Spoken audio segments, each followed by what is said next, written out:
Laker fans, we're live for every single finals game, no matter how many games it goes, whether it's 4 or 7, we're live on Chat Sports. So go to youtube.com/chatsportstv.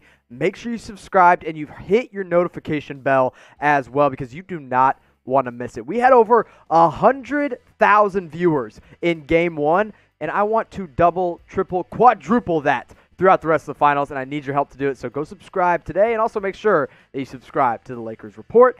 Now let's get into some news and rumors, starting off with a Bradley Beal trade. Well, pump the brakes a little bit, but we are going to talk about it.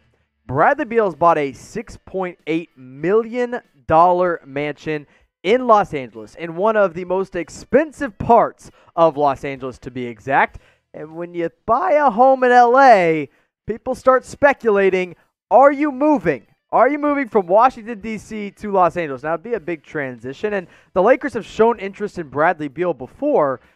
Now, at 27 years old and on a losing team, Bradley Beal might be saying, I want out of D.C. I want to go to my house in Los Angeles. I just spent $6.8 million there. Why not? Well, let's talk about Bradley Beal a little bit more, because last year he was terrific. Now, the Wizards, they stink, but he put up 30.5 points per game. He's a good passer at 6 assists per game. And the three-point percentage, although it was down at 35%, he's a much, much better shooter than that. But he was just on such a terrible team that he had to shoot so many shots. Now here's Kevin O'Connor, not that long ago, on Bradley Beal, who now has that house in Los Angeles. He says, during the league shutdown, multiple teams, the Lakers, the Nets, the Pelicans, among others, reportedly showed interest in Bradley Beal. And that was the first reports that we've seen of the Lakers showing interest in the Wizards superstar. So, you know what I did? I put on my big thinking cap, and I came up with the best trade to get Bradley Beal to Los Angeles, and this is what I think the Lakers could offer. Kyle Kuzma, Talen Horton-Tucker, Danny Green, to make the money work, of course, the 28th pick in this year's draft, and the Lakers' first-round pick in 2025. Now, is this enough for a guy that averages 30 points per game? Absolutely not. Is Kyle Kuzma a young up-and-coming guy? Sure. Talen Horton-Tucker, same deal. Neither of those guys will ever be at the level Bradley Beal is, and that 2025 first-round pick will not become a Bradley Beal either, but it's fun to dream, right? The Lakers are in the finals right now, and if they got Bradley Beal in this starting five, they would be in the NBA Finals for, I don't know, probably until Bronny James ended up in the NBA. And you run LeBron at the point guard at this point. You put Bradley Beal at the 2. I guess KCP is your 3. It really doesn't matter. You could probably throw my little sister out there at the 3, and you could probably still win just as many games. Dwight Howard in the middle and Anthony Davis as the big man. And look, this is nuts, right? I mean, you get a 30-point-per-game guy alongside LeBron and Anthony Davis. There's nothing this team wouldn't be able to do. But I'm going to be real with you, Laker fans. Yes, sure, maybe he bought a house in Los Angeles, but his contract's not up for a long time. He just signed an extension in D.C., so I wouldn't count on a trade, but it's good to know that Bradley Beal's at least around Los Angeles. So if you want it to happen, and again, I'm not saying it's going to, but if you want Bradley Beal in a Los Angeles Lakers jersey, I want you to give me your best trade idea in the comment section. What I'm going to do is I'm going to scroll down there, and I'm going to see what you guys are coming up with, and I'm going to say yay or nay. Now, one thing I'm saying yay to is this deal over on Fanatics right now. You go to chatsports.com/Lakers jerseys, and that link will be in the comment section and in the description of this video as well. These Laker jerseys are shipping for free. You can get the authentic Nike jerseys, LeBron James or Anthony Davis. Maybe you want to customize a Bradley Beal Lakers jersey. If that's what you want to do, go ahead. Go to chatsports.com/Lakers jerseys. Get those jerseys while they're shipping for free for a limited time only. Best deal on the internet when it comes to NBA jerseys. And you know you're getting high-quality jerseys as well. So don't settle for the cheap stuff that's going to wrinkle up and be basically one little string in the washing machine. No, get these real deal jerseys at chatsports.com/Lakers jerseys. Now, speaking of jerseys, and you can't buy these yet, but it has been confirmed that the Lakers are going to wear the classic blue uniforms next season. Now, the blue uniforms are going to be worn to celebrate the 60th anniversary of the Lakers moving from Minneapolis to Los Angeles. And you got to remember, last time they wore these uniforms was back in 2003. They've had some other jerseys mixed in since then, but this little Photoshop right here of LeBron James, I don't care who you're a fan of. I don't care what team. This gets me hyped. That's a beautiful jersey. I'm excited for that, and I know Laker fans are excited to see the blue back in action again. Of course, you can see Jerry West wearing them back in the day when they were originally there, and then the last time they wore them in 2003, rest in peace, Kobe Bryant rocking it right there. I mean, that's going to look so incredible next year in 2021. Hopefully, we'll be able to be in the stands and be able to see those in person as well. I'm a big fan of classic jerseys. I love classic jerseys on court. So let me ask you this. Should the Lakers bring back the blue for good? So not just for 1 year, not just to commemorate that 60th anniversary. Should they bring them back permanently? Type Y for yes or type N for no. Maybe you want to stick to the purple and gold. I personally would love to see that blue rocked on an everyday basis.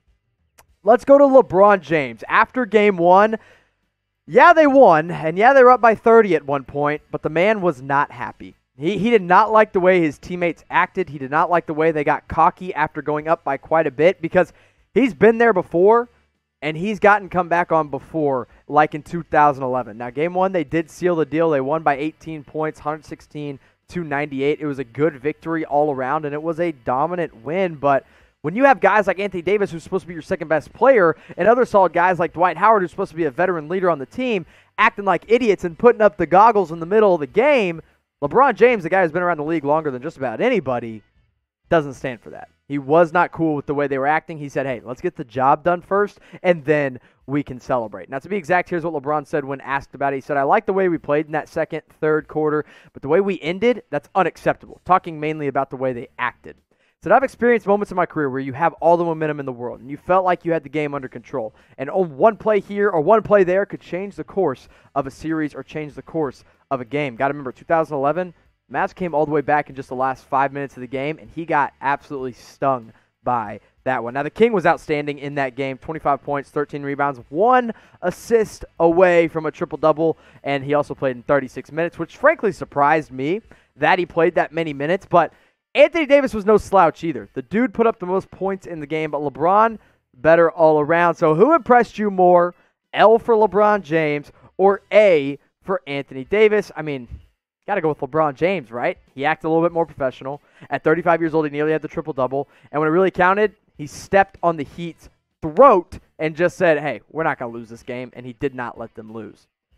Now, one really important note that I want to talk about right now with the Miami Heat, and we just got this injury update before filming, is the injury report for the Heat. And Bam Adebayo came out as doubtful with a neck strain for Game 2. He received an MRI after what was initially just thought of as a shoulder strain is now a neck strain, and he is doubtful for Game 2. I thought he was going to be probable. That is not the case. Now, when he did play, he was not that effective anyway, but without Bam Adebayo, without any kind of big man like him, Miami stands no chance against Anthony Davis. Kelly Olynyk ain't going to cut it. Myers Leonard ain't going to cut it.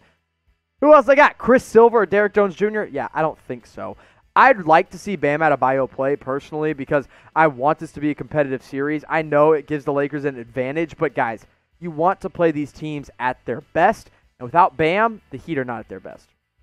Now, the other guy that's on the injury report that we knew would already be doubtful is Goran Dragic, the Lakers' starting point guard. He is doubtful with a torn plantar fascia, and he's led the Heat in scoring in the NBA playoffs.